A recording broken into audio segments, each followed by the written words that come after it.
A ver, es hora de abrocharse los cinturones porque el análisis a fondo que traemos hoy tiene tela marinera. Desde luego, la cantidad de datos clínicos que tenemos sobre la mesa es, francamente, abrumadora. Y tanto que abrumadora. Tenemos una pila de informes que dejaría en pañales a los archivos generales de la mismísima TIA.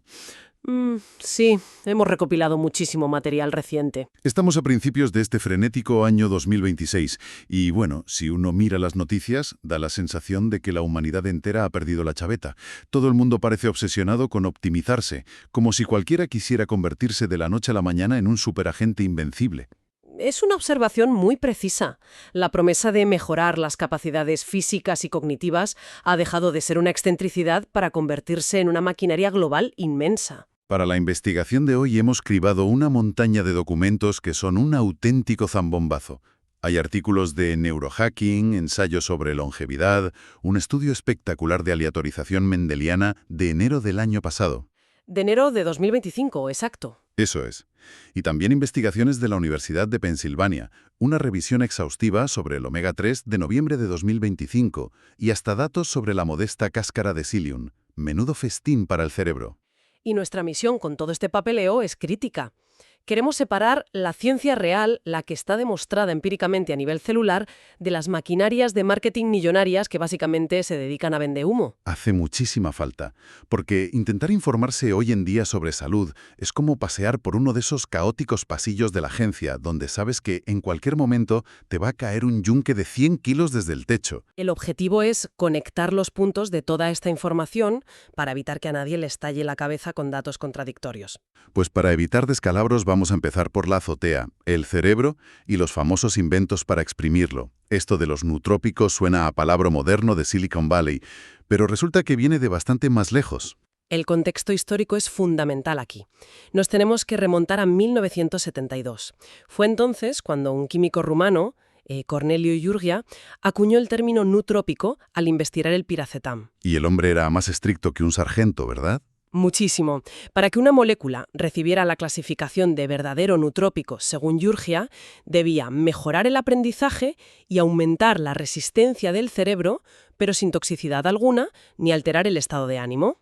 Vamos, lo contrario a tomarte un estimulante y ponerte a dar botes por las paredes. Menudo berrinche se llevaría el pobre Iurgia si viera las pócimas que venden hoy con su etiqueta. Seguramente. Casi ningún producto actual pasaría su corte clínico. Hoy en día el mercado se divide entre sintéticos, que actúan sobre la dopamina o acetilcolina, y naturales como el ginkgo o el ginseng. Aunque, a ver, seamos francos, el método que consume todo hijo de vecino sigue siendo la vieja cafeína. Los datos marcan la friolera de 16 millones de tazas consumidas a nivel global al día. Y es importante destacar que la literatura científica valida su uso, mejora la memoria a corto plazo y la sociabilidad. Es eficaz. El problema llega con el terreno digital, con los llamados juegos mentales. Ah, el gran timo de las maquinitas. Es de traca. Hubo una fiebre donde vendieron la moto con aplicaciones como Lumosity. La gente pensaba que por juntar colorines en el móvil se iban a volver Einstein. El choque con la realidad legal fue contundente.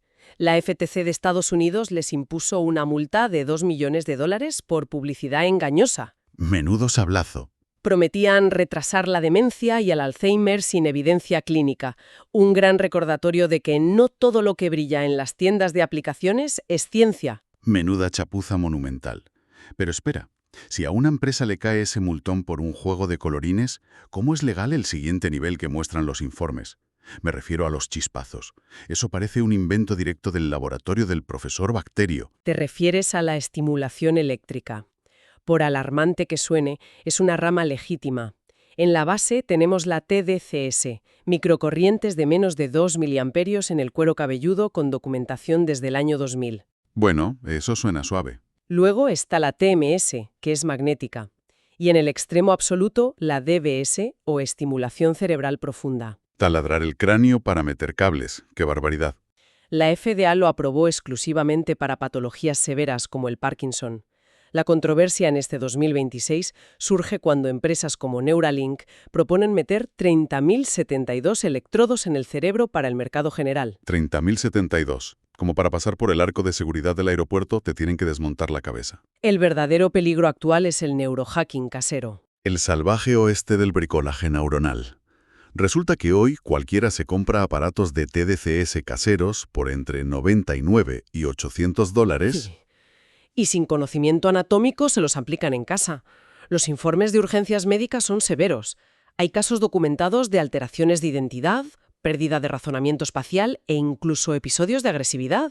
Te pones los cables y acabas echando humo por las orejas, con la cara chamuscada y sin saber salir del salón porque has perdido la orientación. Lógico que las aseguradoras rechacen estas reclamaciones médicas. Es una imprudencia tremenda. Y resulta irónico porque mientras algunos fuerzan el cerebro con electricidad, olvidan el verdadero marcador de longevidad actual. Exacto. Los descubrimientos rompedores del año pasado nos dieron un guantazo de realidad. La batalla no está en el cerebro, está en el atasco monumental de la autopista arterial. Hablamos de la ApoB. La apolipoproteína B. Biológicamente, el prefijo griego apo significa separado de. Su función es mantener los lípidos separados en la sangre. Para que no se apelmacen. Eso es. Tenemos la APO48 del intestino, pero la problemática es la APO100, fabricada en el hígado. A ver, la analogía del tráfico es buenísima para entender esto. El colesterol LDL clásico nos decía el volumen total de carga en la autopista, pero la APO100 nos cuenta exactamente el número de coches. Hay exactamente una molécula de APO100 por cada partícula. Si hay demasiadas partículas, demasiados vehículos, se produce congestión. Demasiados coches causan un atasco y se oxidan al chocar con las paredes arteriales. Y ahí entra el sistema inmune en pánico. Envía a los macrófagos para limpiar el exceso. Que son como los camiones de basura del cuerpo. Se empachan de lípidos, se hinchan, mueren y forman las famosas células espumosas. Y catapum, ya tienes la placa formada. Para respaldar esto, el estudio genético de aleatorización mendeliana de enero de 2025 es clave. Un estudio que confirma que no es solo casualidad, sino que hay una relación causal, ¿no? Absolutamente causal entre una alta ApoB y la enfermedad coronaria o el ictus isquémico, aunque no directamente con el infarto sin placas previas. La meta en este 2026 está clarísima. Bajar ese marcador por debajo de 80 o de 60 si hay alto riesgo. Y los ajustes matemáticos del estilo de vida son contundentes. Cambiar un 5% de grasa saturada por poliinsaturada reduce la ApoB un 10%. 150 minutos de ejercicio aeróbico la baja otro 5 o 10%. Y perder grasa abdominal la desploma un 20%.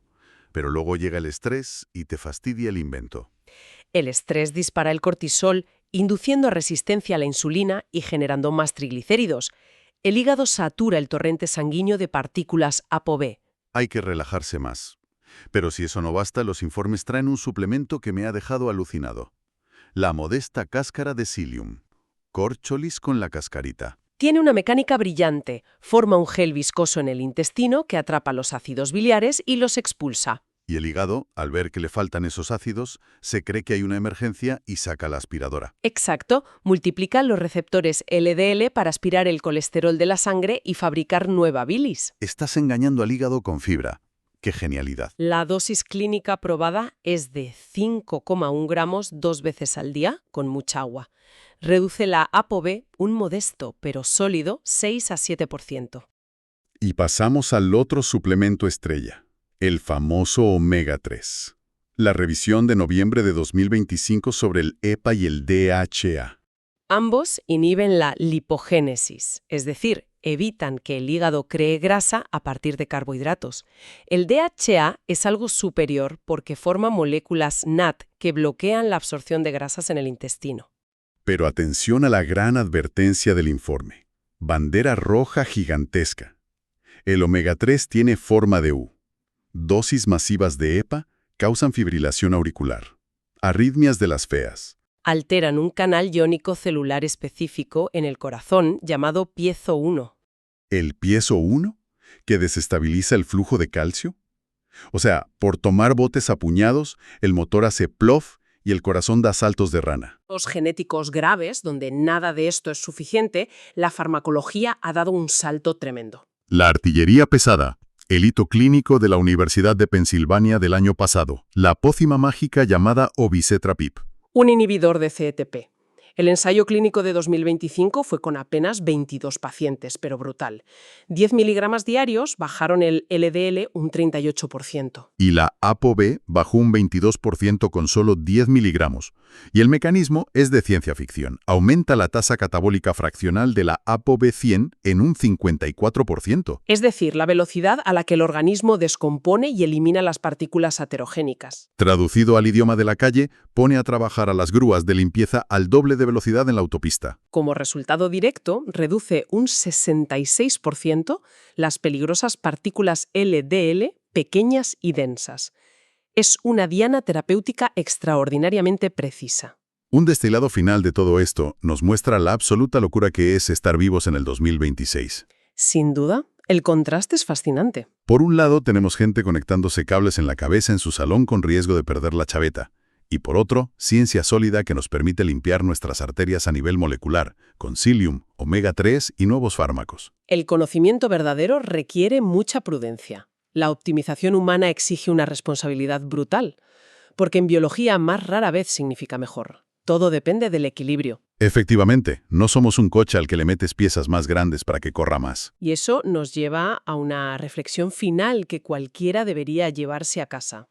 Estamos forzando la corteza cerebral con electricidad y reprogramando cómo nuestras células limpian las arterias. Cruzando límites insospechados. La gran pregunta es, ¿en qué momento esta búsqueda frenética por la optimización deja de ser medicina preventiva para preservar la salud y se convierte en un intento de reescribir nuestra propia especie paso a paso? Una frontera invisible que el ser humano de este año ya está cruzando.